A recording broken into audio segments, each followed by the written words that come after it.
¿Se me está escuchando? ¿Me están escuchando, hermanos? Sí, Buenas señor. noches, sí, Buenas señor. noches, señor. Bueno, entonces vamos a comenzar con nuestra reunión de hoy. Entonces voy a orar primeramente. Señor Padre, te damos gracias por esta noche, gracias porque nos permite reunirnos, estudiar, estar juntos como hermanos y conocerte más a ti, Señor. Pedimos, Señor, que bendigas esta reunión, que bendigas nuestras mentes, nuestros corazones. En el nombre de Jesús, amén. Listo, hermanos, entonces hoy ya es nuestra última clase, ya hoy terminamos, vamos hoy a hacer un cierre de un poco de lo que es apologética.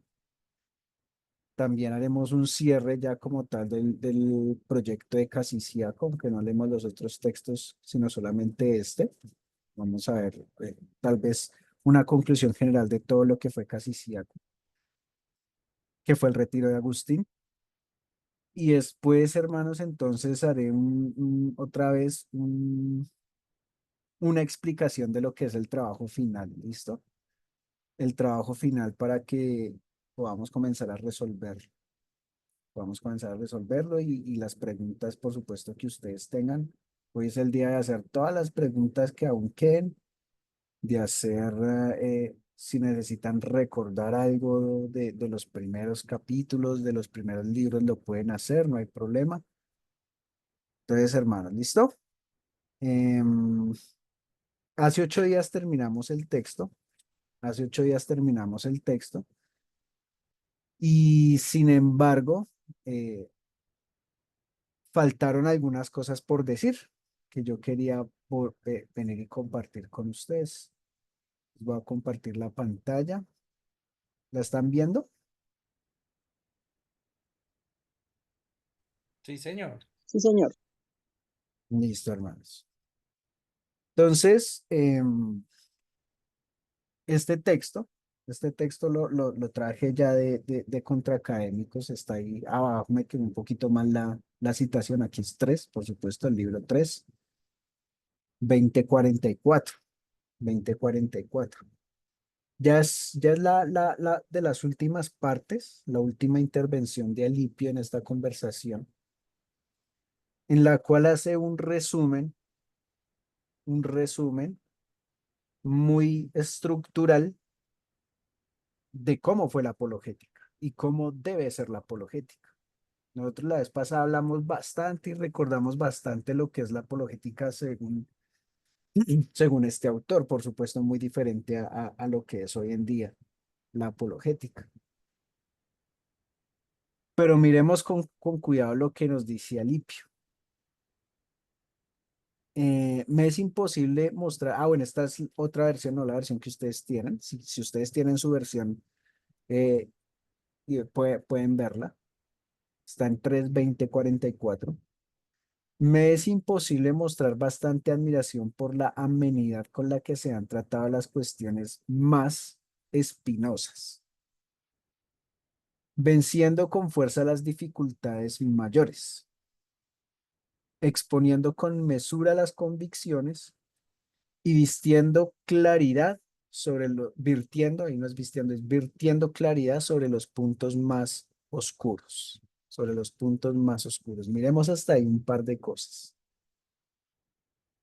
Con Agustín hemos visto que en la apologética, como se pretende hacer bien, no es un camino fácil, ni uno debe buscar el camino más sencillo. Buscar el camino más sencillo es de por sí poco, poco recomendable en la búsqueda de la verdad. Es el camino más difícil porque es el que más cuestiona nuestro ser, ¿sí? Si uno pretende hacer la apologética, debe ser tratada las cuestiones más espinosas. Uno no va a coger, o en el ejército, pues, no van a coger y van a tirar una granada para destruir un insecto. En este sentido es que lo está diciendo en este caso Alipio. Esta clase de conversaciones tan quisquillosas, por decirlo así, tan enfocadas, tan prestarle tanto cuidado a lo que se dice, son para cuestiones que realmente sean espinosas. Ese espinoso, por supuesto, es una metáfora que lo que tiene que decir es que nos hacen daño, nos pueden hacer daño. Las cuestiones más espinosas son aquellas que cuando se toca nos comienza a doler. Esa es la espinita, ¿no? Cuando se entierra la espinita en la piel y uno pasa la mano, duele. Entonces es mejor no mover la espina. Cuando se va a tratar la espina, debe ser con mucho cuidado, porque nos va a doler. Por eso la apologética es primeramente hacia uno, hacia uno. Las cuestiones más espinosas, las que más reargullen el alma, las que más pueden cambiar una mentalidad. Así se entra en la apologética. Entonces, Alipio se siente pues muy admirado por una palabra muy característica y es la amenidad.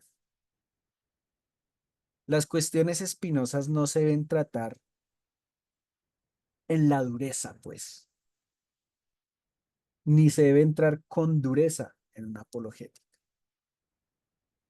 porque es que aquí no se está tratando de, de amenguar el pecado humano, ¿sí? Al pecado hay que darle con fuerza y hay que constreñirlo y hay que disciplinarse uno mismo con dureza.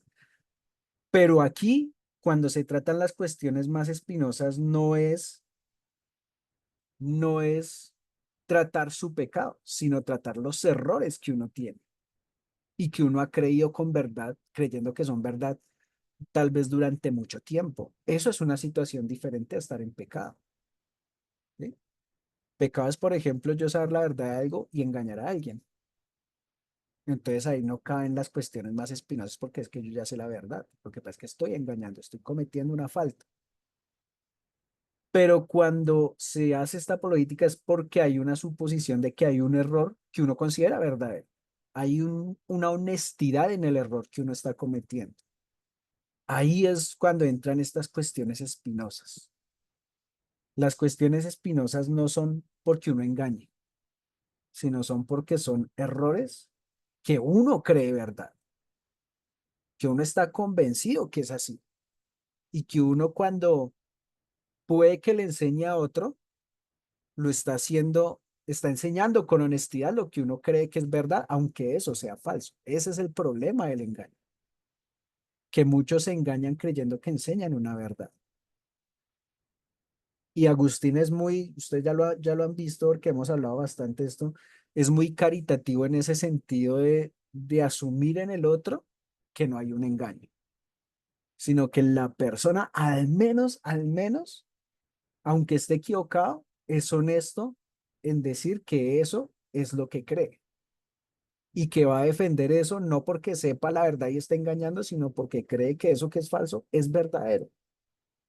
Y por eso son cuestiones espinosas y por eso se deben tratar con amenidad, porque lo que se va a restaurar es el alma en cuanto que un conocimiento erróneo, ¿no? Ya, no es el pecado hay que darle con dureza, pero cuando son errores que uno cree verdaderos y son espinosos, no son cualquier error, entonces eso hay que tratarlo con amenidad. Por eso vuelve nuevamente el asunto que una vez uno de ustedes lo dijo con mucha asertividad, es una herramienta muy limitada, ¿sí? Es una herramienta porque debe ser tratada con amenidad. Debe haber una comunidad, debe haber una comunión amena entre los que hablan para que las cuestiones más espinosas puedan ser tratadas, ¿no? Uno ve eso todo muy seguido con el médico. El buen médico crea una situación amena con su paciente y entonces la relación donde el paciente se deja tratar con más cuidado y con más asertivamente es cuando hay una amenidad en la relación. Cosa que no pasa cuando, por ejemplo, el médico es hostil. Entonces hasta a veces uno no le cree. ¿Yo por qué me tengo que tomar? Porque se lo tiene que tomar y punto. Entonces, cuando la relación es hostil, las cuestiones espinosas son muy difíciles de tratar y duelen mucho más que cuando se tratan con amenidad y por el mismo sentido de la conversación, como le pasó a Lipio, nos damos cuenta del error. Y cuando nos damos cuenta del error, entonces podemos decir lo que está diciendo Alipio. Me es imposible mostrar más admiración por la amenidad con la que se han tratado las cuestiones más espinosas, porque hay, como lo vimos en el capítulo segundo, mucho amor de por medio, mucho amor. Y todo este principio de caridad de Agustín se fundamenta en eso, en que debe haber amor. No debe haber una hostilidad de, este tipo cree en un poco de pendejadas, toca coger y cascar. No, no. Esas cuestiones se deben tratar con amor, con amenidad, porque son cuestiones espinosas, espinosas. Eso, la primera. Se han tratado cuestiones más espinosas. Venciendo con fuerza, aquí la fuerza es otra vez una fuerza más cognitiva, o sea, buscando la manera más razonable de vencer las dificultades mayores. Nuevamente, no es el camino fácil, sino que si hay unas cuestiones espinosas, se les debe tratar con la mayor dificultad posible, posible, sobre todo en situaciones en las que yo no tengo el académico. Aquí nunca hubo un académico como tal, sino gente que seguía a los académicos.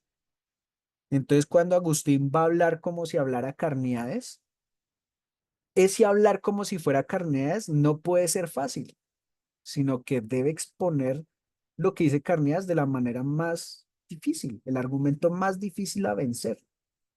No tiene sentido hacerlo por el camino fácil, sino que se debe vencer con fuerza las dificultades mayores. Las dificultades mayores, eso es honestidad. Eso es honestidad en la argumentación y en la apologética. Pero eso ya habíamos hablado bastante en clases anteriores.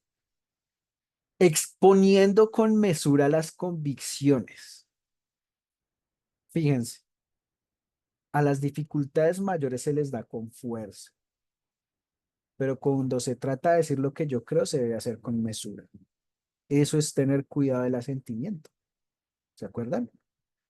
Que Agustín no elimina la probabilidad y la verosimilitud, sino que le pones un cuidado mayor, porque nosotros que conocemos la verdad, nuestro sí debe ser sí, nuestro no debe ser no. Y si nuestro sí no es y nuestro no debe ser rotundo, entonces tenemos que cuidar mucho con nuestras convicciones y sobre todo cuando las afirmamos. Entonces, claro, se le da con fuerza las dificultades de nuestras cuestiones más espinosas, pero cuando exponemos nuestra convicción, cuidado. Vamos a exponer con mesura las convicciones. Fíjense que aquí el nivel en la apologética propuesta así de humildad debe ser bastante alto, porque generalmente en los debates entras al contrario. Yo expongo con fuerza mi argumento, así humilla al que humille. Y muchas veces el argumento es más humillando e ignorante al otro. Ahí no hay amenidad, ahí no se están tratando cuestiones espinosas porque es que yo no estoy tratando nada mío, simplemente estoy exponiendo con mucha fuerza mi convicción, mi convicción. Aquí no, aquí no. Aquí se le da con fuerzas a la dificultad mayor de lo que me afecta a mí, de lo que me afecta a mí, pero teniendo con mucha mesura las convicciones, porque pueden estar mal, pueden estar mal. Y la última característica, virtiendo, y no es vistiendo, es virtiendo o agregando, dándole claridad sobre los puntos más oscuros. Alipio reconoce que en las convicciones que uno tiene siempre hay puntos oscuros y siempre hay flagelos débiles. porque no puede dar un conocimiento total sobre lo que uno tiene. Eso ya lo hemos hablado cuando Agustín ya dio una definición sobre lo que es el sabio, muy cristianamente, muy cristianamente. Y si entonces eso no se puede conocer tampoco la totalidad, ni tampoco la verosimilitud de eso de una forma total, porque todo eso son cuestiones eternas que solamente le corresponden a Dios, hay puntos oscuros sobre nuestro conocimiento y sobre la verdad que podemos decir sobre nuestros conocimientos. Y hay que tener humildad en saber eso. Por eso hay que exponerlos con mesura. Y por eso son cuestiones espinosas. Todo está conectado en esta clase de apologética. No son protocolos, sino son cuestiones muy personales del alma. Por eso el amor, el ambiente ameno. Fíjense que cuando paraba un día y paraba la conversación, Agustín buscaba el momento más apropiado. No era cualquier tipo de momento ahí cuando estaban recogiendo las papas, entonces mientras que recogen las papas vamos a hablar de esto. No, es un momento ameno, inclusive cuando comían y tuvieron una discusión de qué tanto afectaría la comida a la amenidad de la conversación. Entonces es importante la situación y con quién se va a hacer la apologética. Así pues, compañeros míos, fíjense que no son estudiantes, no son por debajo, no es tampoco profesor Agustín, sino compañeros, todos son amigos. Convertid vuestra ansiedad expectante. Recuerden que los estudiantes estaban muy expectantes de qué le iba a responder a Lipio Agustín. Entonces, convertir esa ansiedad con que me provocáis a contestarle en una más segura esperanza de ser enseñados conmigo, de ser enseñados. Ya no es, al final, la apologética, el resultado más apropiado ya no es defender mi posición, sino ser enseñado. Esa es una de las consecuencias más notorias de una buena apologética. La actitud de aquel que fue enseñado, pues. Y es su actitud no, sino de seamos enseñados. Convertid vuestra ansiedad de, bueno, ¿y ahora este qué va a hacer? ¿Qué va a decir? No, ya, seamos instruidos. Porque es que Alipio ya entendió que sí hay una verdad y que esa verdad se puede conocer, etcétera, etcétera, y que no es las cosas como lo decían los académicos. Entonces, ahora sí se puede enseñar. ¿Recuerdan que Agustín en un momento le negó eso a Alipio? Le digo, yo no tengo para qué le voy a decir mi opinión a Alipio, si usted ni siquiera sabe si eso es verdad. Eso es perder el tiempo. Pero como Alipio ahora sí puede creer que se puede tener la verdad y un conocimiento, entonces ahora sí puede ser enseñable. ¿Recuerdan la diferencia entre el inducto y el otro que olvidé el nombre que era el académico? El inducto se deja enseñar, mientras que el otro no, porque argumenta que no se puede enseñar la verdad. Fíjense que uno de los resultados no es, listo, entonces ya sé lo que debo saber sobre la verdad. Alipio hubiera podido decir eso. Hubiera podido decir, bueno, ya sabemos esto, pues ya cerremos el libro. Chao, ya sabemos lo que hay que saber. No, hay que seguir siendo instruidos, porque la conclusión sobre la verdad no es que uno pueda conocer la verdad completamente, ¿recuerdan? No es que uno pueda conocer las cosas tal cual son, ¿recuerdan? Sino que eso le corresponde a Dios y uno va ahí por gracia. Y entre más va uno creciendo, más va, más va conociendo. El indócil, gracias, Diego. El indócil y el indocto, la diferencia entre los dos. El indócil entonces no se deja enseñar, por lo tanto, el resultado con un indócil no va a ser aprendimos, sino que tal vez va a volver sobre lo mismo. Yo no puedo saber la verdad de nada de lo que usted dice. Y entonces ahí fue cuando Agustín dijo, bueno, listo, vámonos a comer, porque ¿qué más hacemos? El indócil no se deja enseñar. Y aunque estábamos hablando de tesis de indóciles, que son los académicos, porque el académico dice que no se puede enseñar, por lo tanto no se puede aprender, no puede tener un conocimiento verdadero. Alipio sí cambió su perspectiva y ahora puede ser instruido. Entonces es una posición muy humilde, muy de vamos a ser instruidos, de vamos a ser instruidos, hay que aprender, hay que aprender. Y aunque ahora sea algo, no significa que entonces vaya a dejar de ser instruido, sino que hay que aprender.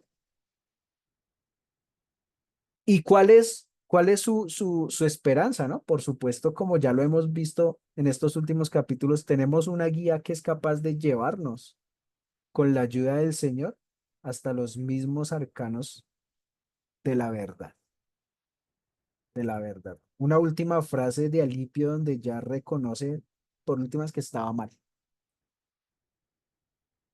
y que con la ayuda del Señor ahora puede reconocer que la verdad sí puede tener una relación con el sabio, con el sabio.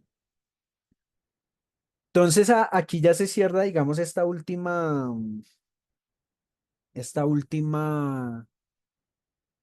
digámoslo así, explicación por parte de Alipio que fue lo que se hizo en todo el diálogo, cómo se trataron las cosas, por qué se trataron de esa manera.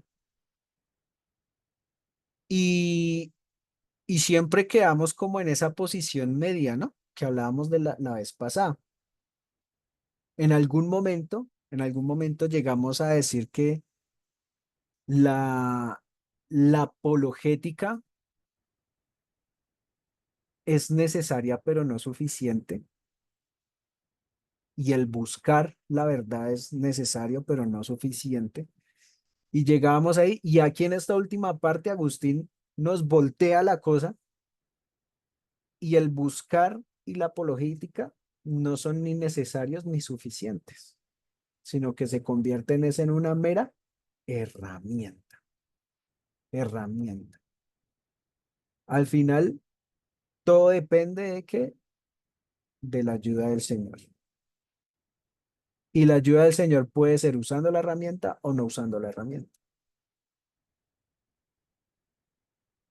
Hasta ahí habíamos quedado y hoy nos lo reitera aquí Alipio con esto, con este cierre, donde todo lo anterior, donde toda la anterior depende de la ayuda del Señor, que es el que nos guía, porque la búsqueda no nos guía. La búsqueda es una intención del alma. Yo quiero buscar, pero ¿quién nos guía por la búsqueda? Si Dios lo quiere, a la verdad, a la verdad. Entonces queda la apologética como una herramienta que no es ni necesaria, porque Dios puede salvar sin la herramienta, Dios puede llevar a la verdad sin la herramienta, como lo hablamos la vez pasada, pero tampoco suficiente porque aunque se use la apologética de una manera correcta y todo eso, si Dios no quiere, no hay nada, no hay nada. Pero entonces que echamos la herramienta a la basura, como la vez pasada hablamos, como no es ni necesaria ni suficiente, pues ¿para qué? ¿Para qué la apologética como la propone Agustín? No, es un crecimiento espiritual y es un buen uso para una buena santificación, para un buen método de conocer, porque la Biblia nos manda a conocer, a buscar, nos manda a darle virtud a nuestra fe, ¿no? Y ahí ya están las herramientas, ahí ya están las herramientas.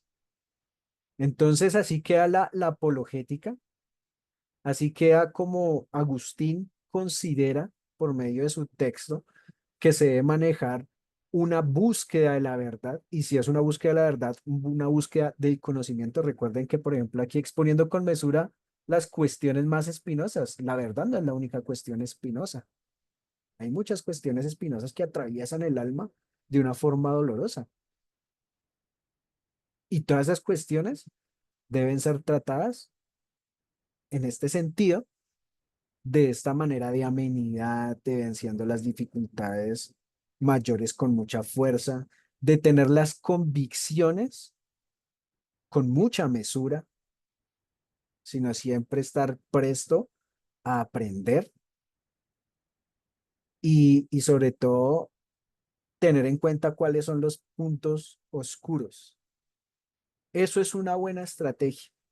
Cuando uno conoce cuáles son las falencias de lo que se ha dicho, de lo que se ha tratado,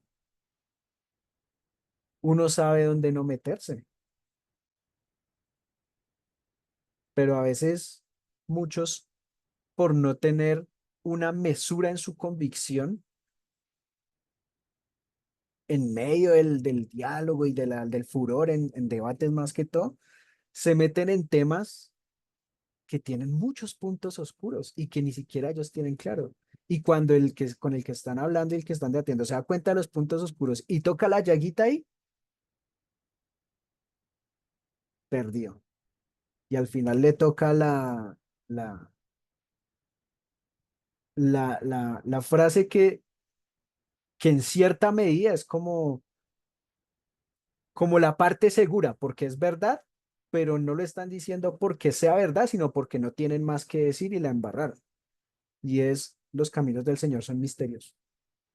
¿Quién podrá comprender a Dios? Y sí, es cierto, pero es una cosa distinta decirla con la convicción de que ya llegaron al límite porque se trataron las dificultades mayores, a simplemente sacarla como mi as bajo la manga cuando no sé qué responder. Hay una diferencia entre las dos. Y la mayoría de veces se ve ese argumento de los misterios de los caminos de Dios y la incomprensibilidad de Dios, es más cuando se expone sin mesura las convicciones y dejando expuestos los puntos oscuros de mis convicciones a la merced del ataque, pues, o de la argumentación contraria. Por eso Agustín dice con mucho cuidado, hay que tener cuidado con lo que uno dice y con lo que uno afirma. Decir que sí es un sí, decir que no es un no. Ese principio fue violado por Trigesio al principio del texto, como lo vimos. Y entonces ahí fue cuando Agustín, bueno, como estamos aprendiendo y ustedes son estudiantes, está bien, retráctese, retráctese. ¿Por qué? Porque expuso sin mesura una convicción. Y Licencio se dio cuenta del punto oscuro de su convicción y entonces le cayó por ahí. Y entonces le tocó a Trigesio retractarse, retractarse y darse cuenta que estaba equivocado en lo que afirmó. Entonces, hermanos, la apologética, ya para cerrar el tema de la apologética hoy, es una herramienta de un uso muy limitado, primeramente para nuestro crecimiento espiritual, pero también para el crecimiento espiritual entre hermanos de la fe, hermanos de la fe. Un ejemplo claro, como siempre lo he intentado poner, son los concilios. Los concilios no estaba ahí el sacerdote romano griego, de los dioses griegos o de los dioses romanos. Ahí no estaban, ahí era gente cristiana, con ideas diferentes que se sentaban a hablar y a discutir qué era lo que iban a decir que creían y cuál iba a ser el camino recto frente a una cuestión espinosa, ¿sí? Ya sea la deidad de Cristo, si era hombre o era Dios, o la Trinidad, o, o la misma gracia y la voluntad, o en la Reforma todo lo que fue la Santa Cena, que fue una cuestión espinosa de la Reforma protestante. ¿Cuál era el estatus de la Santa Cena? Se reunían entre cristianos, entre hermanos. Es una herramienta cristiana, cristiana, que me afecta a mí y a mi hermano en la fe, en la fe. Que uno puede usar muchas cosas de la apologética ya para un debate. Sí, se puede. Por ejemplo, un debate, yo estoy muy de acuerdo en que se debe exponer con mucha mesura la convicción. De hecho, como entre hermanos hay más situaciones amenas, puede haber una mayor aceptación del error. En el debate es más difícil, más difícil. En el debate es mucho más difícil. Entonces, la exposición de la convicción debe ser mucho mayor. Debe ser mucho mayor la mesura con la que se expone.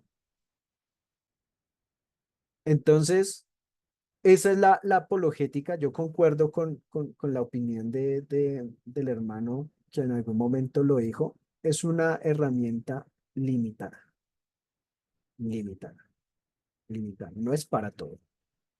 Es como un microscopio. El microscopio es para ver cosas pequeñas. Yo no cojo el microscopio para ver la luna. Yo no cojo el microscopio para hacer el almuerzo. Yo no cojo el microscopio para leer poesía. Yo cojo el microscopio para ver unas situaciones específicas, para ver unas cuestiones espinosas, con amenidad, venciendo dificultades mayores, exponiendo con mesura las convicciones y virtiendo claridad sobre puntos oscuros. Todo con la ayuda del Señor, porque si no está la ayuda del Señor, de nada nos sirve todo eso. Entonces, es una herramienta de un uso particular, de un uso muy específico para situaciones muy específicas, que nos puede servir algunas características para hacernos más fácil otras situaciones como son los debates o inclusive el evangelismo, o por ahí unas también se menciona en una clase, pero como tal, es así. Así la concibe Agustín y así están sus textos, confesiones, confesiones. Los tres últimos libros, sobre todo cuando termina de exponer lo que cree sobre los pecados de su vida, los tres últimos textos son una apologética con con él mismo, de por qué ocurrió todo eso. Y entonces habla sobre la memoria, habla sobre el tiempo, habla sobre recordar y sobre la conciencia. Puntos espinosos sobre su propia vida. Y es apologética con él mismo. Ahí no están sus estudiantes, ahí no hay nadie. Está él de una manera muy de oración. No en vano el texto comienza orando y termina orando. Entonces, las confesiones es una forma también muy sintética de ver todo esto con él mismo. Ya ni siquiera está con sus amigos o con sus estudiantes, sino está con él mismo, orando y escribe las confesiones. Y escribe las confesiones. Entonces tenemos eso de la apologética. Antes de pasar ya a cerrar el proyecto ya de Casiciaco como tal, quisiera saber si tienen alguna pregunta respecto a esto o cómo lo ven. Algunos comentarios, tal vez. Quisiera oírlos. Dieguito, sigue. Hola, Cris, buenas noches a Buenas todos. noches. No, pues digamos que viendo este cierre y mirando también pues todo lo que fue estas últimas partes del libro, me llevó, digamos que como enseñanza fundamental y creo que no solo para el tema de la apologética, sino nosotros como creyentes es siempre examinar el propósito de nuestro corazón al momento de hacer algo, porque creo que va muy de la mano con lo que vimos y lo que mencionabas ahorita de, venga, si mi propósito finalmente es sentar mi opinión o de cierta manera desmeritar o hacer ver al otro como ignorante, pues hermano, no lo haga. Finalmente, que si en nuestro corazón el propósito al momento de hacerlo y como lo aclaras ahorita, que es más un tema entre hermanos, pues realmente va a ser porque queremos la edificación mutua y eso digamos que nos va a ayudar y nos va a permitir hacerlo de la manera correcta como lo fue en este caso, que me pareció muy bonito cuando al final Alipio, sí, sí es Alipio, ¿cierto? El que nos dice esta conclusión que se leía de una manera diferente en el texto, pero finalmente quiere decir lo mismo y es como de cierta manera, deje el morbo de ver qué es lo que voy a contestar o cómo le voy a responder, sino aprendamos. Y creo que eso, como tú lo mencionabas también, pues nos demanda a nosotros como creyentes y de hecho es un mandato del Señor para nosotros, seamos humildes, que creo que también ahí hay una base enorme donde podemos apoyarnos para la apologética y para cada aspecto de nuestras vidas. La humildad requiere, y la Biblia nos lo enseña, escuchar mucho y hablar poco. Entonces, creo que también lo vi muy intrínseco en el texto y fue eso de parte de Agustín.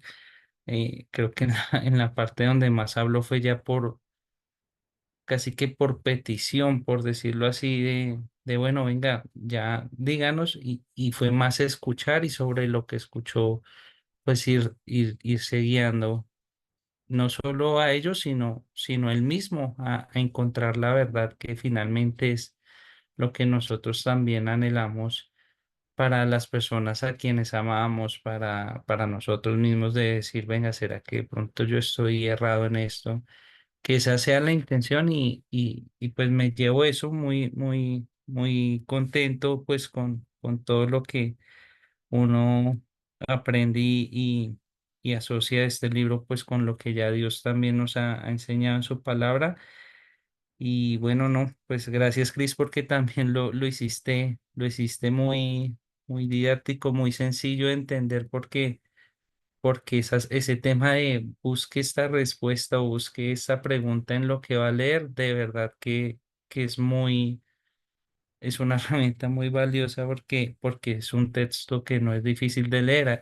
Ayer que estaba dándole una mirada y veía y decía, oiga, este libro fue escrito en el año 380 si no estoy mal, después de Cristo. Yo decía, impresionante, o sea, más de 2000 todo ese tiempo desde que fue escrito a ahorita, y todo lo que aporta todavía, pues es algo que uno debe apreciar y bueno, no, eso era lo que quería compartir. Gracias.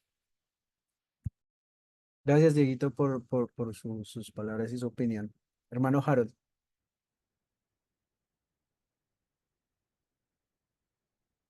hermano Harold, ¿me escucha? Puede seguir.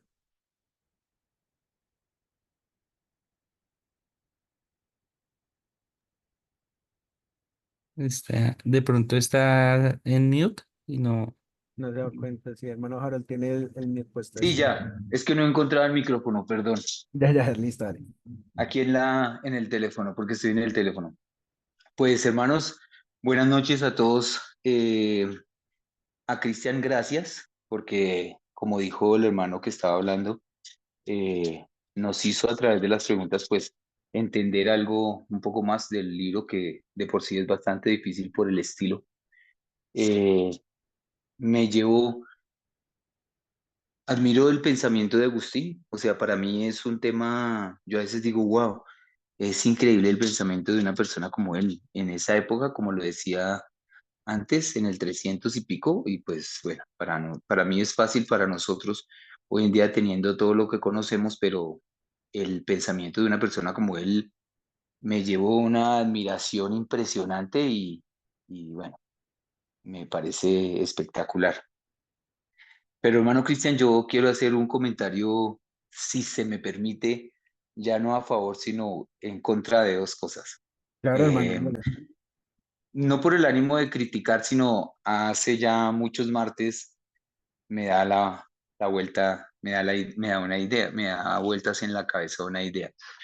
Una, voy a decir la que voy a decir ahora no es exactamente, escuchando que la apologética es una herramienta limitada, muy de acuerdo por lo que estudiamos, pero para mí también me parece una herramienta peligrosa, porque si aquel que la utiliza no consciente de que debe ser guiado por Dios, llega a conclusiones erróneas, eh, bien puede fundamentar de manera falsa expectativas y creencias y verdades que no lo son.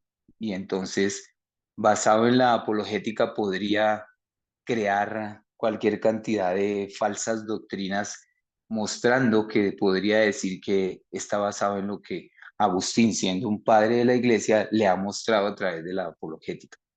Entonces, me parece a mí que es una herramienta muy interesante, me hizo pensar, me hizo reflexionar, leer 5 veces un párrafo cuando hace mucho tiempo no hago eso.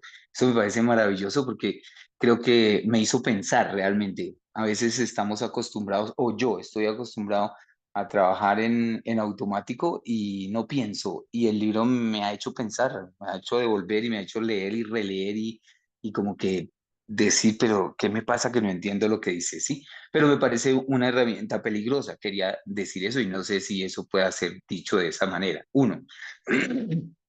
Y segundo, me ha dado vueltas en la cabeza un tema y es, no sé si la teología y la filosofía tengan un punto de encuentro, una intersección.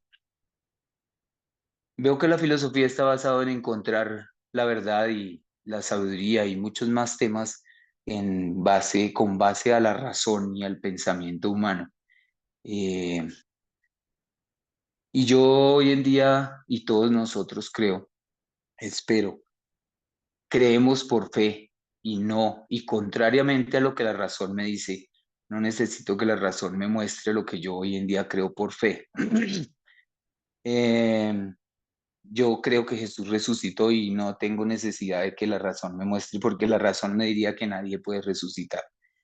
Y yo creo que Lázaro resucitó y yo creo que el mar muerto se abrió en dos. Pero si la razón lo fuera a mirar, no encontraría una explicación. Y entonces me pregunto si la filosofía me sirve y es válida cuando lo que yo creo lo creo por fe.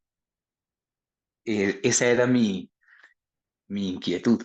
Y realmente gracias lo hago porque además admiro, Cristian, eres un conocedor de ese tema. Se nota que lo manejas súper bien, pero tenía esas dos inquietudes. Gracias. No, muchas gracias, hermano Harold. Esas preguntas valen mucho, valen mucho. Em, la primera, sí, concuerdo completamente contigo, es una herramienta peligrosa. Eh, no solamente Agustín lo considera, sino el mismo Platón, por ejemplo, lo considera cuando él pensaba que la dialéctica no debe ser enseñada a los inmaduros. ¿Sí? Él es uno de los que dice que todo el método de diálogo y más o menos así como lo lleva Agustín, el de Sócrates es un poco diferente pero similar. Él decía que ese método es para personas maduras y personas con experiencia, porque el joven tiende es a usarlo para su beneficio propio. Y en el caso de Platón, no para el beneficio de la comunidad, ni de la verdad. Agustín eh, propone esta herramienta como una herramienta que solamente funciona para el bien cuando Dios interviene, ¿no? Cuando está la ayuda del Señor. Si la ayuda de Dios no está, la herramienta funciona para otras cosas que pueden ser malas, que pueden ser malas. De hecho, son malas.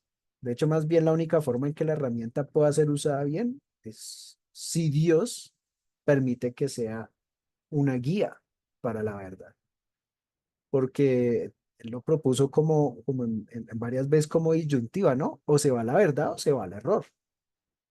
Y si la verdad solamente es alcanzable por medio de la ayuda divina, entonces esta herramienta solamente nos va a conducir al error cuando la usamos sin la ayuda de Dios. Entonces, no es algo que está explícito, claramente, pero sí son conclusiones que uno puede, que se pueden sacar, digámoslo, entre líneas del mismo texto. Entonces, sí considero que en manos donde no está el Señor, sino que está la voluntad humana con todos sus atenuantes de pecado, eh, va a llevar al mal, va a llevar al mal. Uno lee, por ejemplo, los textos de esta esta forma de pensamiento que ha aparecido con mucha fuerza durante este tiempo, que es el molinismo, ¿no? Y es muy filosófico y argumentan bastante y todo eso, pero al final terminan sometiendo la voluntad. Entonces, la herramienta no funcionó bien y la están usando. Entonces, sí, claro, sí, la herramienta puede ser peligrosa y puede ayudar a crear errores y falsedades que la gente termina creyendo porque la ve, digamos, ve cierta coherencia en ella. Porque claro, Agustín se lo dijo a Romaniano, ¿no? Una de las cosas que impide la verdad es aquel que la está buscando y creyó encontrarla, porque vi algunas cosas mezcladas entre verdad y falsedad. Entonces, como hay algunas cosas que parecen verdad, pero no lo son, le pudieron más. ¿Y por qué le pudieron más? Porque evidentemente no está ahí Dios guiándole a la verdad. Por eso es muy fuerte el componente aquí de Dios guiando, Dios guiando, de que la herramienta se deja de ser suficiente a pasar a ser ni necesaria ni suficiente. No es un ítem clave para llegar a la verdad, sino que es una herramienta sin más que puede ser usada con mucha peligrosidad. Y en cuanto a la segunda, entonces la relación entre filosofía y teología, es que su merced me dijo varias cosas ahí que de pronto vale la pena aclarar. Por ejemplo, yo puedo creer por medio de mi razón que Cristo resucitó. Eso no es una cuestión que vaya en contra de la razón, porque es que a mí la razón me dice que Dios es todopoderoso. Y si yo logro entender qué significa que haya una entidad que es todopoderosa, una resurrección hace parte de eso. Es coherente, es coherente. Eso no golpea contra la razón. Lo que no se puede es demostrar mediante métodos físicos, porque primero está en el pasado. Yo como me vuelvo a pasado a comprobar una experiencia física, ¿sí? Si el cometa Halley pasó en el año 300 antes de Cristo, yo no tengo cómo comprobar eso físicamente. La única forma que tengo para ver si eso pasó es si hay un texto que me lo diga. Un texto por allá del año 300 antes de Cristo, pasó una cometa ahí. Entonces uno asume, sí, es que pasa Halley, que no sé qué. Pero no hay una forma mediante el método científico, que es lo que más se, se, o lo que más la gente quiere usar hoy en día, pues, para demostrar una veracidad, algo que es verdadero. Entonces, si no pasa por el método científico, no es verdadero. Entonces, usar ese método para comprobar la resurrección es que es una situación sobrenatural. ¿Sí? El método científico es para lo natural, no me sirve para lo sobrenatural. Es como el mismo ejemplo ahorita me sirve. Yo no puedo coger el microscopio para mirar como si fuera un telescopio. Cada herramienta para su objeto de estudio. El microscopio tiene su objeto de aplicación, el telescopio tiene su objeto de aplicación, el método científico tiene su objeto de aplicación. Entonces, en ese sentido, yo no puedo usar el método científico para comprobar la veracidad de un evento que primero es sobrenatural y segundo, que pasó hace años, que pasó hace años. El método me sirve es para comprobar lo que pasa ahorita y compararlo tal vez con situaciones repetitivas del pasado, pero no para un evento que pasó una sola vez en el pasado, porque ahí ya se me sale. Tiene que ser repetitivo para que también me pueda servir dentro del método científico. Entonces son las herramientas las que se me salen, no la razón, no la razón. Por eso, cuando se pone y la idea de poner lo sobrenatural sobre el poder de Dios es que la argumentación me dice es que Dios es todopoderoso. Esa es la base fundamental que me permite a mí razonablemente concluir que si Dios es todopoderoso, puede hacer cualquier cosa. Entre esas, resucitar. Resucitar a quien quiera. No solamente Cristo, sino Lázaro, por ejemplo. O abrir el mar en dos. Dios puede hacer lo que quiera. Entonces, desde la argumentación y el uso correcto de las herramientas, ya que estamos hablando de herramientas, desde el uso correcto de las herramientas, yo puedo establecer racionalmente ciertas situaciones, ¿sí?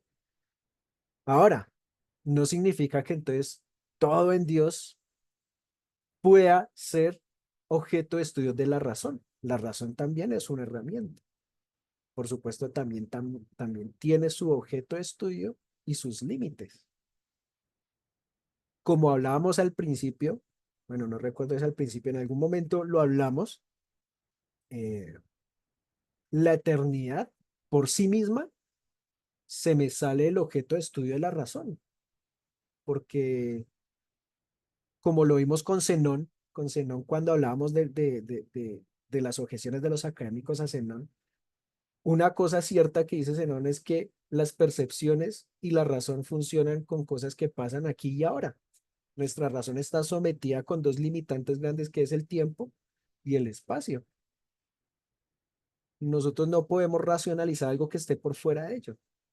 Entonces, lo que es la eternidad, el concepto de eternidad, nosotros no lo entendemos con la razón, sino con la fe, con la fe.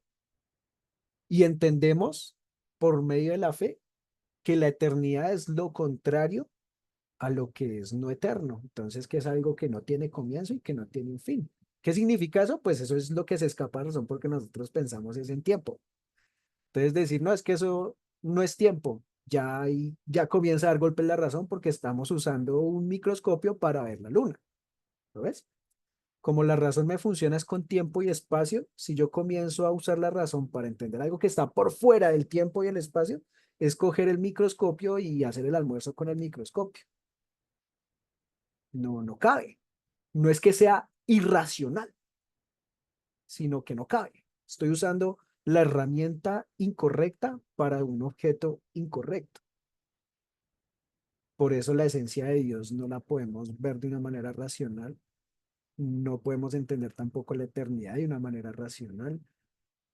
La perfección moral es una cosa también difícil de racionalizar por lo que estamos en un ámbito de pecado, de naturaleza. Entonces, eso es lo que yo tendría que decir respecto a cómo se usa la razón en la teología, porque Agustín evidentemente es alguien que las fusiona, él pone al servicio de la teología la razón, ¿sí? Pero, pero, pero no se queda solamente con que si yo no puedo entender esto, si yo no puedo entender esto, es porque la razón golpea. Él busca entender eso. ¿Sí? Él busca entender eso así no pueda. Así no pueda. Eso se ve, por ejemplo, en la ciudad de Dios. Y aquí en el final, voy a leer un momentico el final. Se rieron ellos con esto y terminamos el gran debate. No sé si con la debida solidez. Uno podría hacer la evaluación racional, ya el texto en su totalidad y pensar en dónde no pudo haber habido una solidez en la argumentación, ¿no? Porque Agustín lo está diciendo. Agustín tiene dudas al final del texto de que precisamente se hayan vencido con fuerza las dificultades mayores, como lo dice aquí Alipio. Él pone en duda esto. Entonces, claro, él está cogiendo los métodos de la razón, de la filosofía, si lo queremos ver así, y está usando eso para entender la teología. Él en un texto mucho más adelante que es la enseñanza del cristianismo, se llama así, la enseñanza del cristianismo, él pone todo esto a servicio de la teología.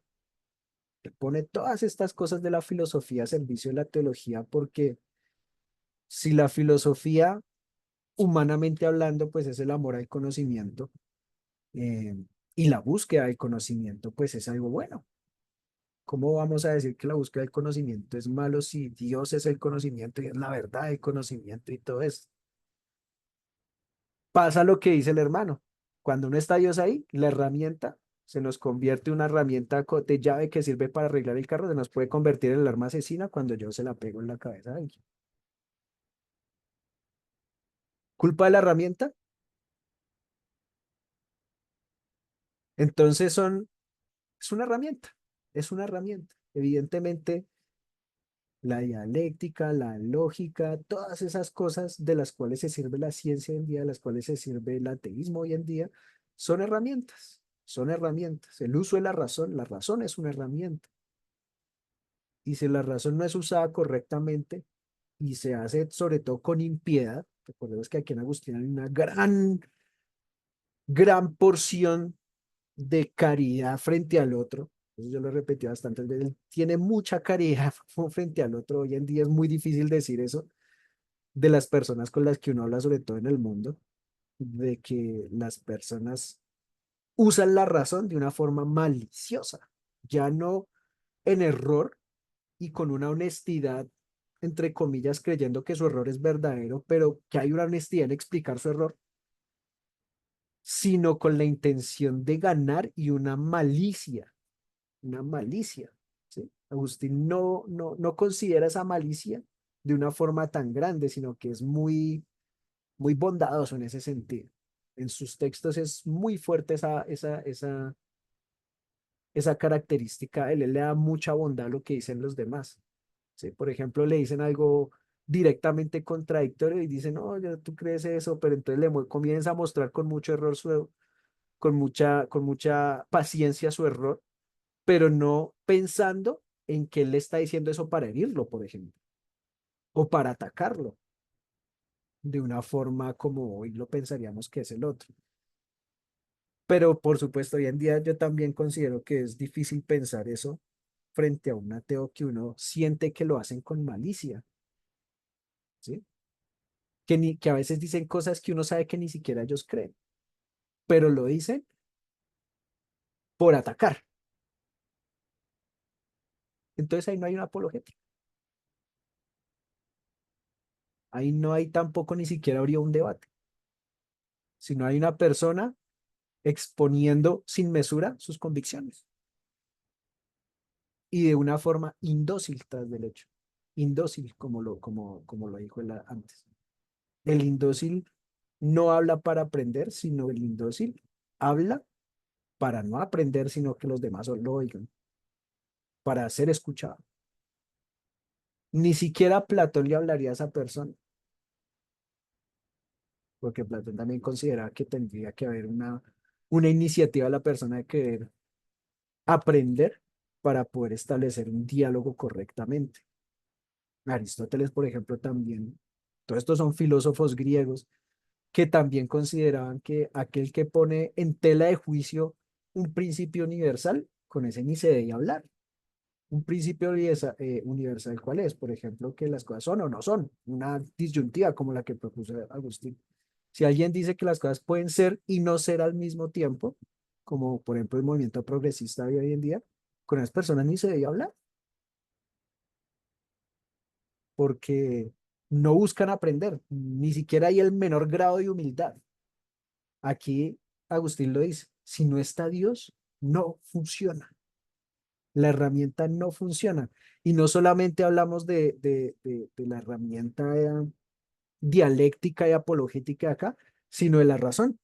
La razón, la razón siendo pensada como una herramienta. Si la herramienta no se usa con la ayuda del Señor de una manera correcta, no va a funcionar bien. Y pasa lo que pasa en Romanos, que usan la razón para negar la verdad, no solamente para estar en el error. Romanos no nos dice, es que están en el error, pobrecitos, no. Es que saben la verdad, pero usan toda su fuerza cognitiva para mentir. Saben que el cielo es azul, pero usan todos los argumentos necesarios para decir, no, es verde, es verde. Y los usan a veces bien, los usan a veces bien. O sea, de una forma que pareciera coherente. Y ahí es donde comienza a aparecer la apariencia. Entonces, esa sería la respuesta. Yo creo que la filosofía sí tiene mucho para ayudar en las comprensiones de la teología. Puede ser una herramienta muy útil en la teología. De hecho, considero que es una herramienta muy útil en la teología. Y no solamente Agustín se hizo uso de ella, uno puede ver también, por ejemplo, en Calvino. En Calvino su forma de expresarse es muy escolástica, pues no en vano él fue criado en medio del ay, no sé cómo decirlo, de la escuela escolástica. Lutero también fue criado en esa escuela, por lo tanto su forma argumentativa tiene mucho de la escuela escolástica. Entonces sí puede ser una herramienta que en las manos correctas puede servir a la teología, puede servir mucho a la teología. Y este es uno de los autores que evidentemente pone la fe y la razón como juntas, van juntas. Cuando la persona es salva, lo primero que Dios restaura es la razón para que pueda conocer y pueda dominar sus emociones. Eso lo dice en Confesiones. Confesiones, él tiene una pelea entre voluntades, porque hay muchas voluntades, no solamente una en Agustín, sino hay muchas voluntades que se contradicen entre sí, con las emociones y en la razón. Y lo primero que dice, que hace Dios, pues en Confesiones según Agustín, es poner en orden la razón y los pensamientos. Y entonces calma sus emociones y puede saber cómo usar su voluntad para tomar las decisiones correctas. ¿Sí? El caso de Casiciaco es un ejemplo muy grande de eso, donde él lo primero que está haciendo es aclarar su razón, aclarar sus pensamientos, aclarar qué es lo que cree, qué es de falso de lo que cree del neoplatonismo, qué es de falso de lo que cree de los académicos, qué es el cristianismo, qué es la Trinidad. Ahorita lo vamos a ver súper rápido, ya como cierre total del proyecto de Casiciaco con este texto. Entonces, sí, hermano Harold, ya para cerrar, porque me alargué un montón. Yo creo que la filosofía y Agustín cree que la filosofía es una herramienta muy, muy buena guiada por Dios. Cuando Dios está ahí en el cristiano para mostrarle el camino de la verdad. Entonces, sí. Hermano Carlos, Buenas noches, hermano Cristian. buenas noches, hermano Carlos. Primero agradecerle muchísimo la capacitación, muy buena. Nosotros somos nuevos en la iglesia, estamos tomando la capacitación conmigo y veníamos de la iglesia pentecostal, pues salimos un poquito doloridos y este es el primer curso que tomamos y realmente me pareció muy bueno. La pregunta va sobre este punto. Pienso que no es correcta mi apreciación, pero yo nunca escuché de la iglesia reformada, nunca. Yo nunca escuché del calvinismo, nunca. Aunque éramos líderes y éramos muy participativos de la iglesia, pero escuchando a muchos pastores sin darme cuenta, mi mente se volvió reformada, pero yo ni sabía que era reformada. Además, yo llegué a la iglesia de Cajicá sin saber que era la iglesia reformada, pero mi mente era reformada. Entonces yo pienso que, aunque Cristian nos ha dicho que la apologética no necesariamente es para defender la verdad, sino para descubrir la verdad. Entonces yo no sé si ese fue eh, de un proceso de aprender a partir de escuchar si eso se aplica al concepto que nos enseñó el hermano Cristian. O sea, es como una especie de apologética, pero bueno, y Cristian nos había dicho, la apologética no se puede enseñar desde una conferencia. Pero me parece que ahí hubo como un proceso apologético. Esa es la pregunta, hermano Cristian, gracias. Sí, buena pregunta, hermano. Eh, claro, digamos que, por ejemplo, una predicación. El predicador expone el texto, suponiendo que lo expone como debería ser, como es, pues.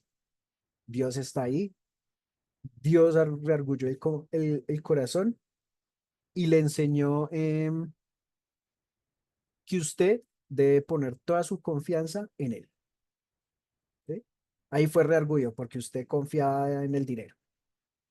Entonces usted confiara en que tenía plata y cuando se acaba la plata, entonces pum, se ponía como loco y perdía su esperanza.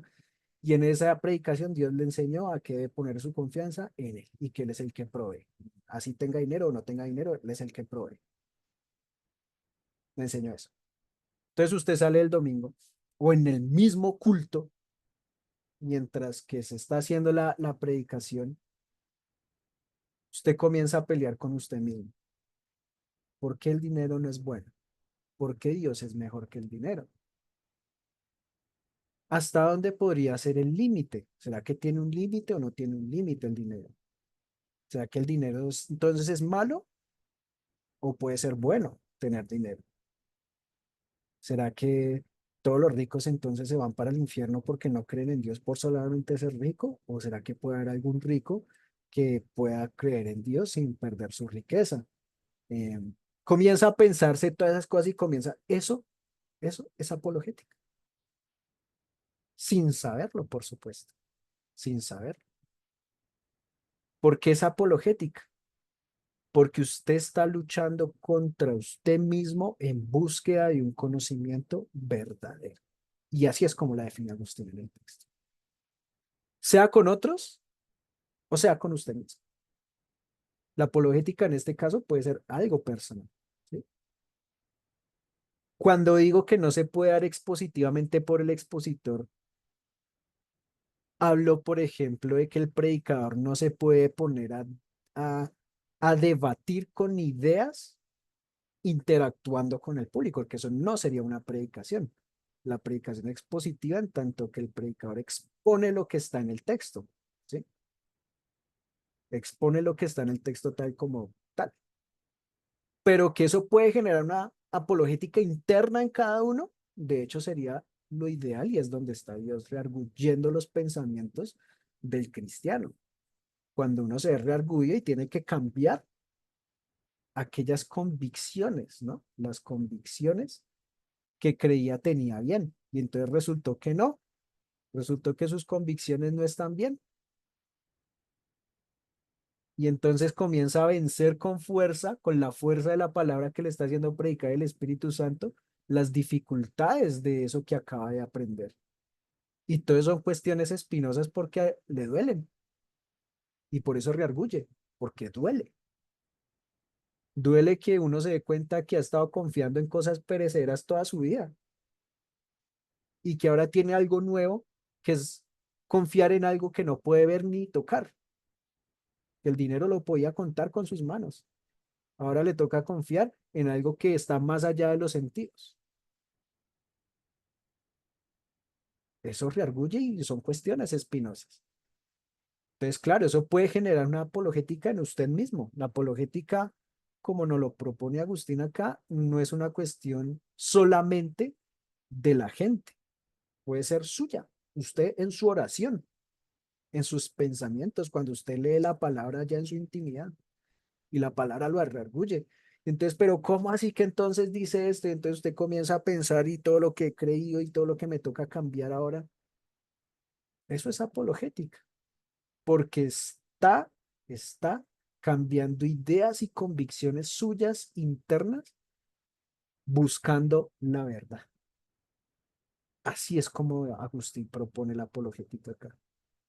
Entonces, claro, vuelvo y repito, cuando yo digo que entonces la predicación no puede ser una apologética en el sentido de una discusión, es cuando entonces los hermanos comienzan a levantar, ¿y eso porque es verdad? Y entonces el predicador se pone entonces a decir por qué lo que él está diciendo es verdad. Entonces se convierte en una discusión de por qué su interpretación es buena y la otra no.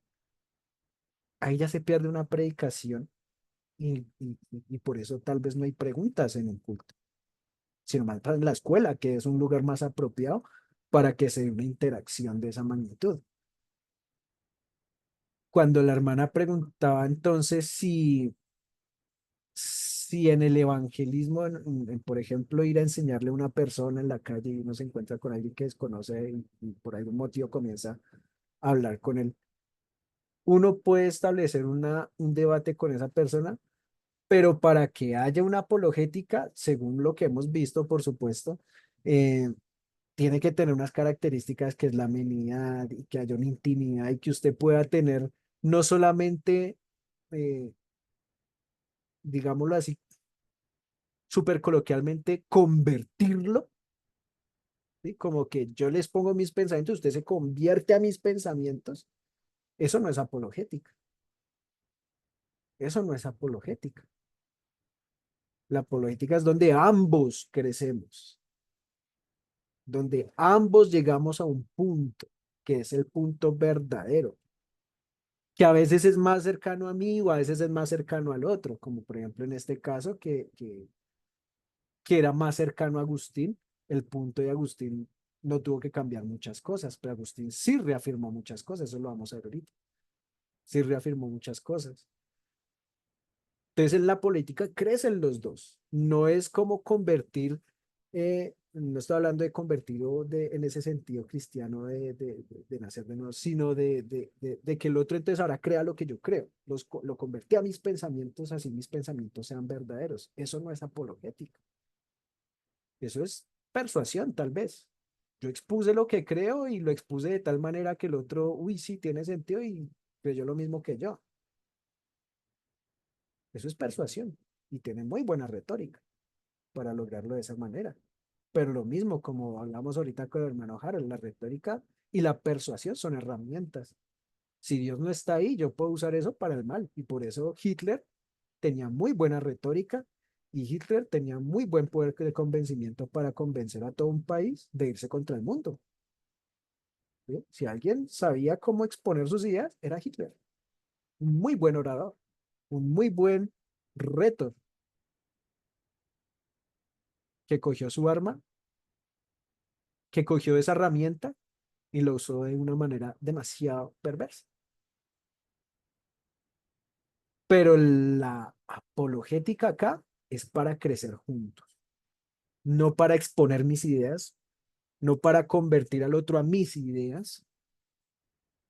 Por eso, cuando están en el culto y ustedes se reúnen y comienza a haber una lucha interna de sus pensamientos, ahí hay una apologética, porque está cambiando convicciones, está peleando dificultades espinosas en búsqueda de la verdad, de la verdad. Y si Dios lo guía, va a llegar a la verdad y va a tener que dejar de confiar en el dinero eventualmente, eventualmente. Por eso también la apologética, como lo hablamos en algún momento, y sobre todo la búsqueda de la verdad y ser sabio, el encontrarse con la verdad y ser sabio va muy unido es a la santificación, no a un momento, no a una inteligencia, no a un nivel de erudición, sino va muy ligado es a la santificación en su vida cristiana, en su vida cristiana. Es más fácil una apologética efectiva en una madurez cristiana que en el principio. Al principio uno lucha más con las ideas que en una madurez cristiana donde uno ya sabe, si esa es la verdad, me toca cambiar esto y lo puedo asumir con una madurez mayor. ¿Sí? Lo mismo, por ejemplo, las exhortaciones. Si funciona. Cuando le exhortan a un cristiano maduro, la respuesta va a ser, pues, sí, tienen razón, estoy mal, estoy haciendo esto mal, chan, vamos a cambiar. Porque ya hay una madurez cristiana. El que no es tan maduro cristianamente le es más difícil la apologética en ese mismo sentido, porque sus convicciones todavía son muy fuertes. Aunque aquí Agustín, pues, por supuesto, ya un par de meses nada más siendo cristiano y ya está en este punto, pues ya son gracia de Dios, ¿no? Gracia de Dios con algunos. Ahí sí no hay nada que hacer. Lo mismo con Lutero, así como cogió Lutero, así como cogió a Calvino, a todas las personas grandes de la historia que conocemos. Dios tiene una gracia con ellos para darles una sabiduría, aún así lleven un mes de cristianos. Ahí no hay nada que hacer. A otros, cuando lleven 30 años de cristianos, entonces pueden comenzar a ser maduros.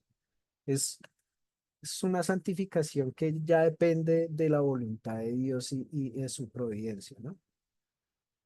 Entonces, hermano, espero le haya podido contestar. Eh, Vamos a seguir ya con la Ujú. última. Hermano Carlos, Ok, siga. no, muchas gracias, Chris. Vale.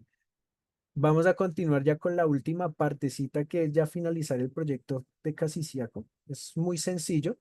muy sencillo y ya cerramos. Les explico un poco el trabajo final y cerramos la sesión de hoy. Eh, Recordemos que Casiciaco tenía un objetivo muy grande, muy macro en la mente de Agustín, que era poderse comenzar a aclarar la Trinidad, la Trinidad. Él venía de unas ideas muy neoplatónicas de lo que es un concepto trinitario muy griego y quiere aclarar qué es falso y qué es verdadero, ¿no? Ya hablándolo en términos de todo lo que hemos visto de contraacadémicos, ¿sí? ¿Cuál es la probabilidad de que todas las ideas griegas sean verdaderas y cuál es la probabilidad de lo falso? Y eso es casiciaco. Nosotros leímos solamente un texto que es contraacadémicos. Yo les voy a leer las conclusiones de los otros dos textos importantes.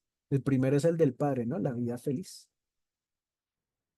Entonces, si hemos de ser verdaderamente felices, le dice Agustín a sus estudiantes, son los mismos estudiantes, en algunos interviene la mamá, en otros interviene el hijo, aquí no en el contraacadémico no intervino ninguno de los dos, pero en los otros textos, pues a veces cambian un poquito entre esos personajes, pero siempre son Licencio, Trigesio y Alipio, más que todo.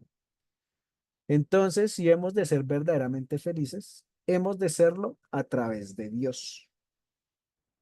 Porque si solo Él es la vida bienaventurada, no está hablando aquí de alegrías pasajeras de que tenía sed, me tomé el agua y eso me dio una alegría y una satisfacción. No, eso no es bienaventuranza, por supuesto, ni felicidad como el lore.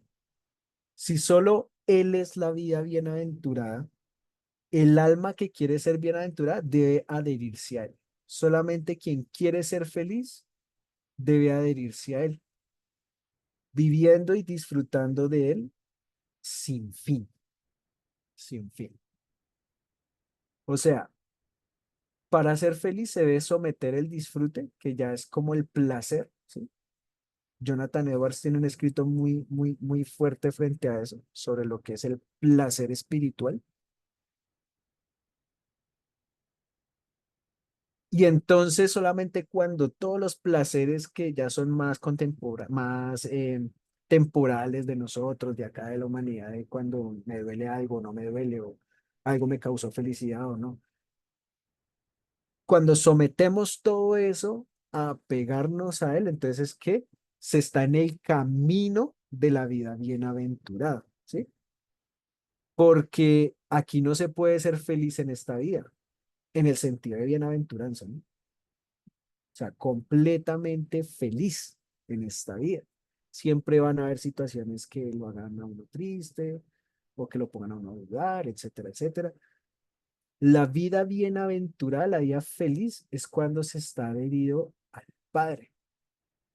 Aquí por eso usa la palabra Dios. Dios. Si ustedes se dan cuenta en nuestro texto, usa la palabra Dios cuando se está refiriendo sobre todo a la providencia o las cosas del azar, como él lo decía, más que todas las cosas cotidianas que suceden y el orden en que suceden. Ahí es cuando usa la palabra Dios. De resto siempre hablaba de la verdad o del conocimiento, que es un texto más del Hijo. Aquí en la vida feliz el punto principal es Dios, porque él está pensando en Padre en ese sentido. Y solamente se puede disfrutar de una vida feliz cuando se está a través de Dios, de Dios. Esto lo traigo para que nosotros comencemos a ver qué ideas concluye Agustín de la Trinidad, de la Trinidad. ¿Qué frutos dio Casiciaco para la vida de Agustín y sobre todo esa doctrina principal que es la que él nos va a dejar para la posterioridad, entre otras, que es ese texto de la Trinidad que es la base principal de lo que nosotros creemos? Y es que por lo menos aquí en la vida feliz, una conclusión muy grande es que se debe llegar a estar adherido a Dios, al Padre. Eso no se puede en el neoplatonismo. Las ideas neoplatónicas no permiten que esencias más bajas se unan a las esencias superiores. Eso no tiene un sentido en el neoplatonismo, ¿sí? En el cristianismo sí. En el cristianismo, y aquí Agustín lo está resaltando de una manera muy bonita, y es esa idea de que somos muchos, pero uno. ¿Sí? Es un mandato a la iglesia. Estén en el mismo espíritu, sean uno. Es la idea de la Trinidad. Son tres en uno. Es la idea del matrimonio, que los dos se unan y sean una sola carne. No es una idea solamente sexual, por supuesto, es una idea esencial también. Él ve esta idea de que hay muchos, pero todos son uno en todo el cristianismo. En todo el cristianismo es impresionante el cómo ve la Trinidad y la idea de la Trinidad en muchos aspectos del cristianismo. Y aquí es la primera que esto, pues uno lo dice, sí, claro, eso lo sabemos porque está en la confesión, pero como lo decía el hermano, esto es un texto del año 300. Aquí no estaba la idea. Que él diga que uno puede ser uno con Dios. Este tipo está loco. Somos esencias diferentes. Yo soy mortal, él es eterno. Y que el alma bienaventurada debe adherirse y ser con él, viviendo de él y disfrutando. No, eso es una idea muy novedosa. Y es una conclusión de un texto de 3 meses, de 2 meses de converso. Lo que es el cristianismo. Y claro, el texto usa muchas herramientas también filosóficas para de pronto hablar otra vez de la herramienta. No se puede ser bienaventurado si uno no está con el que es bienaventurado, o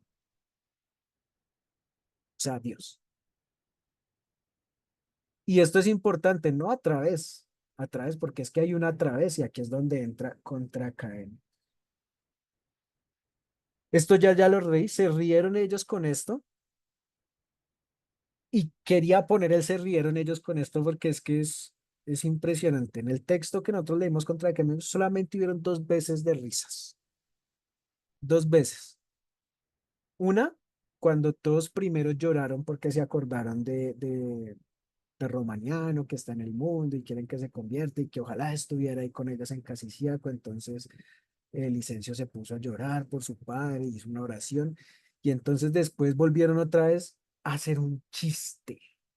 Se pusieron a hacer chistes para volver a la conversación, porque la alegría es parte de la amenidad. Fíjense que aquí ya comenzamos a unir las, las características del contraacadémicos con lo que es la vida feliz, con lo que es la vida feliz. Parte de una situación amena donde yo pueda hacer una apologética real, donde yo pueda encontrar la verdad, buscar la verdad, es en medio de la alegría, no en medio de la tristeza.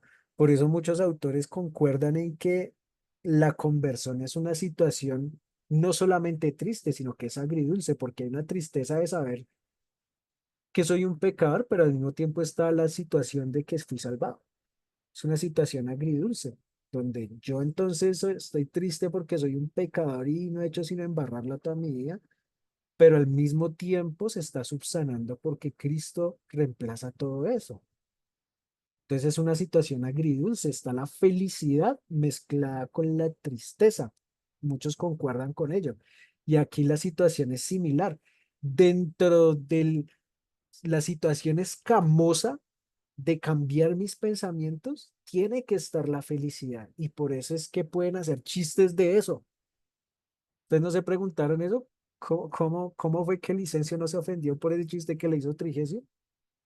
en medio de una situación tan triste que es que el padre de Licencio se está en el mundo y no está con ellos. Y aquí vuelve y ocurre lo mismo al final.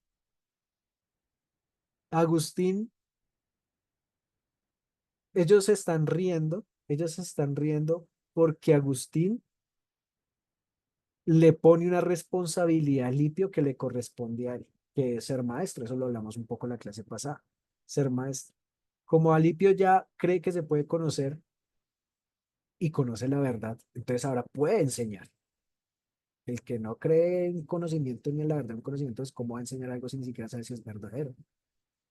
Pero ahora Alipio puede enseñar, puede ser maestro, se lo pone de una manera muy irónica, muy jocosa, y entonces se ríen, porque la situación es amena, no es un combate. ¿Y por qué no es un combate? Porque es que están en la vida bienaventurada también.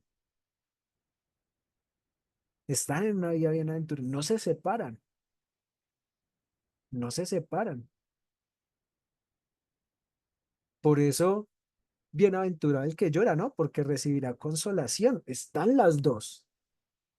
Es feliz el que está triste porque están las dos. Es feliz el que cambia sus pensamientos, el que le obligan de una manera muy sutil a cambiar sus pensamientos espinosos porque ahora conoce la verdad, aunque estaba mal. Entonces esa situación de la risa me parece muy importante en esto, en esto. Ellos se rieron. Y dos situaciones muy importantes. Entonces se rieron ellos y terminamos el gran conflicto. Fíjense, se ríen porque se acabó el conflicto. No sé si con la debida solidez, lo que les decía ahorita. No sé si con la debida solidez. No sé si usamos la herramienta de la manera más eficaz, pero sí más moderada, una correcta apologética y prontamente lo que yo esperaba. O sea, acabaron más rápido de lo que él se imaginaba. Cuando él hizo el plan de lo que iban a hacer en su mente, pensó que se iban a demorar más escribiendo este texto, que iban a tener más argumentos, que iba a ser más difícil. Pero es que eso no depende de la herramienta. El texto termina así. No depende de la herramienta. Depende el que guía a la verdad, como lo dijo Alipia ahí en su momento. El que guía la verdad. La velocidad de llegar a la verdad y al conocimiento no es de la herramienta. La velocidad es del guía. Y el guía aquí, por supuesto, es la verdad. Por eso el texto es sobre la verdad, porque el que me guía es la verdad. Y el que me guía a la verdad es el mismo que me guía a la vida feliz.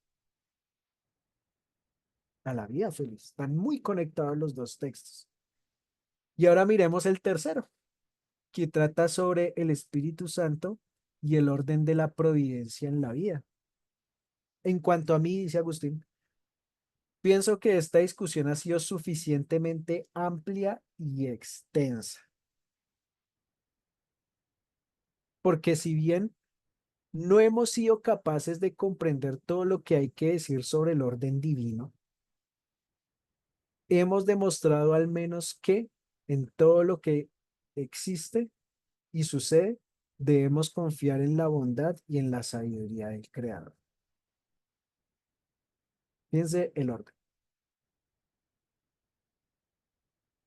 Primero, llegaron a un punto en que ya Agustín dice, ya eso fue suficiente para lo que necesito. ¿Qué necesitaban? ¿Comprender el orden divino? No, eso es eterno. Eso está más allá de la razón. Sin embargo, fíjense que aquí hay una intención de comprenderlo, lo que le decía ahorita al hermano. Hemos demostrado que, ¿qué es lo suficiente en el orden? Que debemos confiar en la bondad y en la sabiduría del Creador. Debemos confiar en la bondad y en la sabiduría del Creador.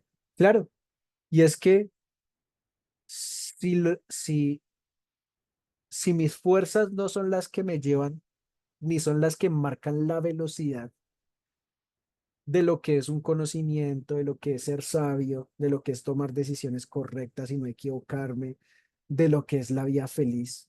Si yo no soy el que está en control de eso, entonces ¿qué? Y entonces está el último texto. ¿Cuál era el objetivo del último texto?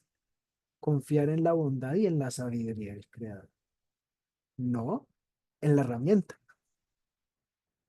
No es poner la confianza en la herramienta, sino que todo va junto, todo va junto, todo va junto. Y ahora fortalecidos por este conocimiento, un conocimiento que no es sobre cómo funciona el orden divino, sino el conocimiento de que debemos confiar en la bondad y la sabiduría. Podemos ser felices acá porque hay un conocimiento acá contra académicos en la contemplación de su maravillosa providencia. Aquí providencia está con P mayúscula, que aunque aquí no está en el texto, aquí no está, perdón, aquí no está explícito en el texto del orden, es más explícito que la providencia es la tercera persona de la Trinidad, ¿sí es? Es el que ejecuta lo que nos pasa a nosotros, lo que nos pasa a nosotros. Que yo iba caminando y ¡pum! Me cayó una piedra. Eso lo ejecutó la providencia divina por medio del Espíritu Santo en este texto de Agustín. Entonces, estamos siendo fortalecidos porque ya podemos conocer en contraacadémicos y nos podemos regocijar porque ya entendemos qué es ser feliz y qué es la vida bienaventurada en la contemplación del Espíritu Santo. Y dispongámonos a aceptar todo lo que nos depare con un espíritu sereno y agradecido. Y así termina el texto de El orden. Y así termina esta una primera conclusión de la Trinidad, pues entre muchas, esto es muy resumido, por supuesto, de cómo funciona la Trinidad y cuál es la unidad de la Trinidad, sobre todo desde una perspectiva humana, ¿no? Porque pensarlo desde la perspectiva eterna es imposible. En pensarlo, cuál es la unidad esencial entre los tres, algo que ya escapa. Entonces lo estábamos pensando, Agustín lo está pensando es desde lo que se puede ver como ser humano, desde que lo que se puede pensar racionalmente. Está usando aquí la razón para poder pensar la Trinidad desde lo que él puede entender mediante la herramienta. Mediante la herramienta. Lo que escapa a la herramienta, ya lo dijo acá. No hemos sido capaces de comprender lo que hay que decir sobre el orden divino. Eso se escapó a la herramienta. Pero el resto y entender la unidad de los tres no escapa a la herramienta. En ese sentido. Aquí lo dice muy claramente toda la conclusión. Fortalecidos por este conocimiento, un académico no podría decir eso, ¿cómo se va a fortalecer en algo que no sabe si es verdadero o no? Fortalecidos en que hay un conocimiento y sabemos ya cuál es, seamos felices. Aquí están los dos primeros textos. En la contemplación de su maravillosa providencia. Porque lo que pasa pertenece al orden divino. ¿Y entonces qué debemos hacer? Disponernos a aceptar todo lo que nos depare, ¿sí? Si mañana nos cae una piedra mientras que caminamos, pues bueno, aceptar todo lo que nos depare con un espíritu sereno y agradecido. Otra vez, esta idea de la humildad. Ser enseñados, ser enseñados. Ese es, ese ya era lo último que quería traerles para que no quede tampoco como en el aire. Y bueno, ¿y qué pasó con lo de la Trinidad? Solamente hablamos de los contraacadémicos. El objetivo grande era la Trinidad y aquí me parece que la concluye de una manera excelente. Un par de años después va a comenzar a escribir el libro de la Trinidad que dura casi 10 años escribiéndolo. Es un libro de los más largos que se demoró escribiendo, casi 10 años escribiendo ese libro. y realmente es muy grande. Entonces, hermanos, ya aquí terminamos, Agustín, terminamos ya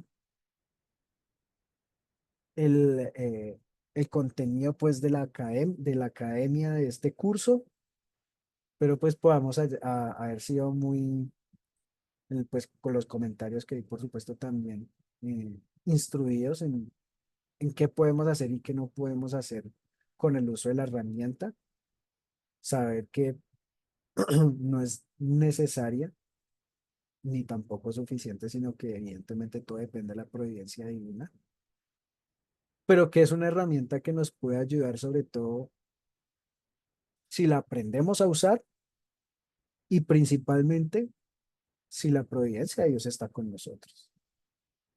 Si Dios está con nosotros para guiarnos a encontrar la verdad. Con este cierre quisiera pues de pronto oír ya unas últimas preguntas, aunque lo haría rápido porque quisiera explicarles lo del último trabajo. Entonces quisiera saber si hay de pronto algún último comentario o pregunta. ¿Listo? ¿No? Bueno, entonces, eh, al principio del texto, iba a decir, principio del seminario, ustedes se les compartió un documentico, un documento que contiene, que contenía todo el contenido pues, del curso que se iba a dar, ¿no?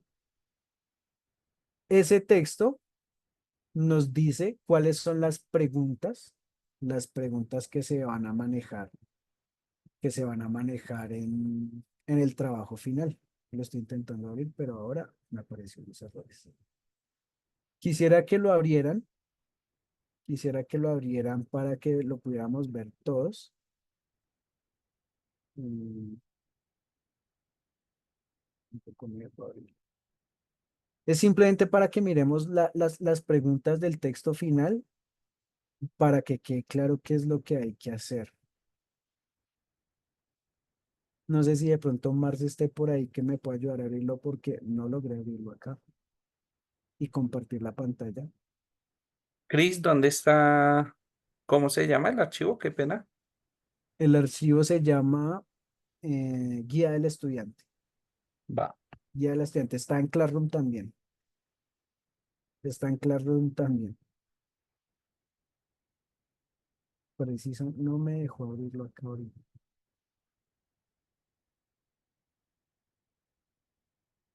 ¿Alguno de ustedes lo tiene, hermanos? Ya lo estoy buscando a ver si me deja compartir acá la pantalla. Vale. Está en Classroom. Yo sé que Marcela lo subió a Classroom. Debe estar ahí.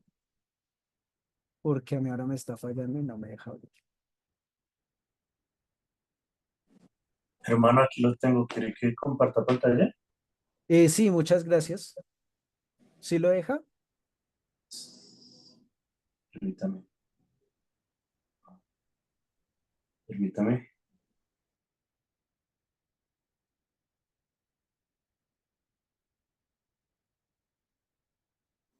Hola, no puedo compartir pantalla aún. Entonces necesito un Mm, permiso, creo. sí, ya estoy buscando aquí. Búsquelo. Mm, ¿Y tú, Cris, no estás Listo. como anfitrión? Creo que tú Sí, estás, ¿ya? ya lo puse, Andrés, para que por favor me pueda hacer el favor de compartir la pantalla. Ya.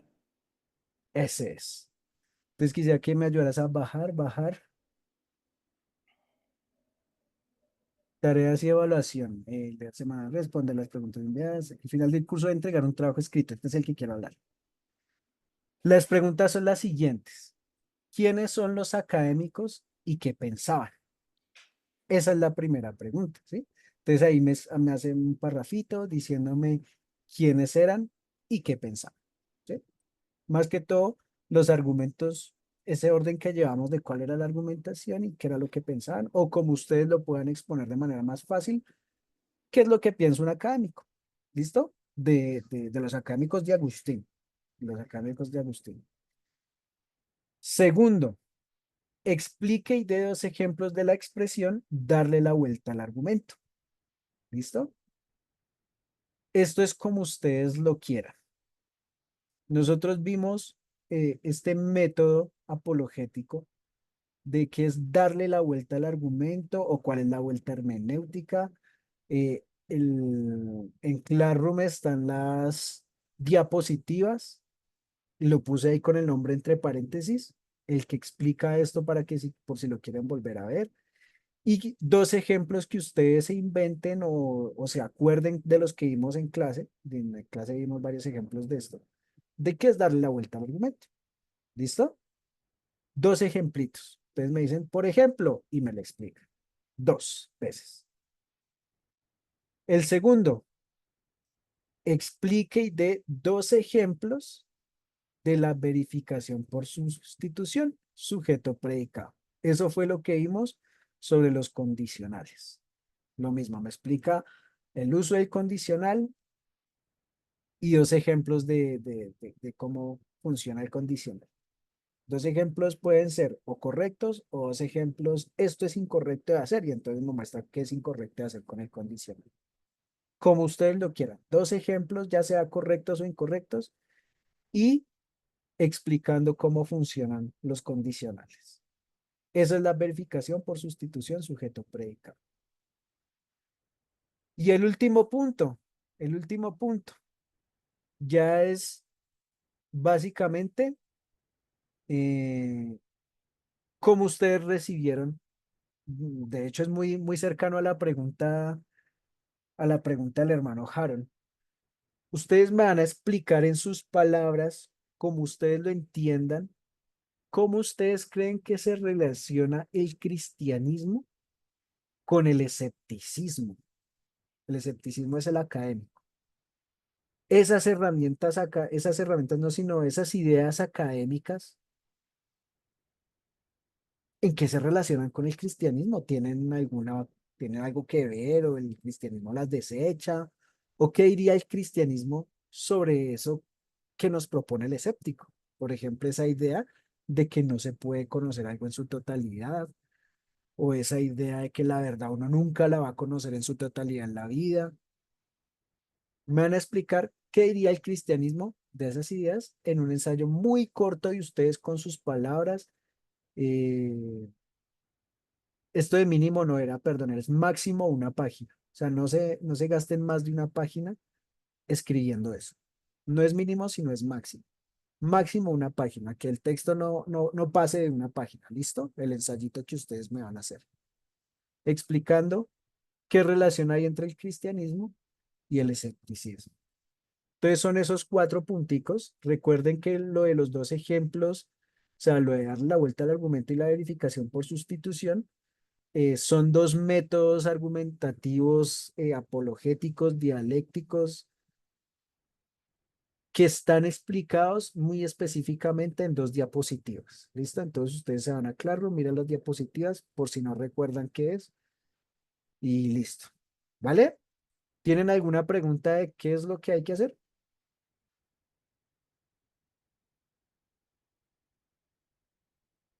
Pues está claro lo que es el trabajo final.